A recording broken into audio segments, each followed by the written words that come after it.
Plusieurs heures de mauvaise piste et un déplacement de 4 jours ce week-end, c'est le prix à payer pour ramener la paix dans la province de Kwango, à l'est de Kinshasa. Sous forte escorte, le ministre des Anciens Combattants s'est rendu dans cette zone touchée depuis 4 ans par la rébellion Mobondo, une milice communautaire qui a mené de nombreuses attaques. Nous sommes dans une zone où aucune autorité n'est jamais arrivée depuis que ce phénomène a commencé. Nous espérons, avec la sincérité que nous le disons dans les acteurs, que ça sera la fin de ce phénomène.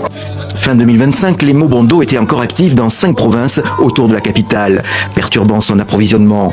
Les autorités de Kinshasa ont réussi à convaincre les communautés Teke et Yaka de se réconcilier. Ces derniers s'étaient révoltés contre l'augmentation des redevances foncières imposées par les chefs traditionnels Teke. Les Tékés ont commencé à exiger 5 sacs de redevances coutumières au lieu d'un sac comme d'habitude. Nous leur avons proposé 2 sacs, mais ils ont refusé. Fâché, le fils du chef Téké a tué notre frère Blaise.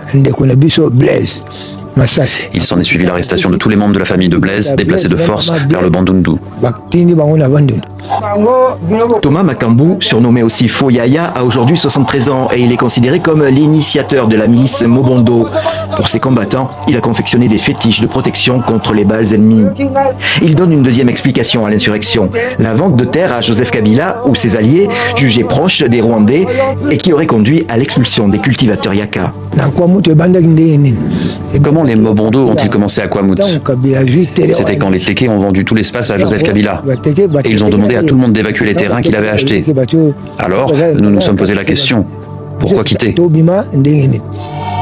Encadré par des commandants Mobondo, le ministre Ntambwe a visité plusieurs villages, présidant à des cérémonies de remise des armes. Un matériel disparate mais important.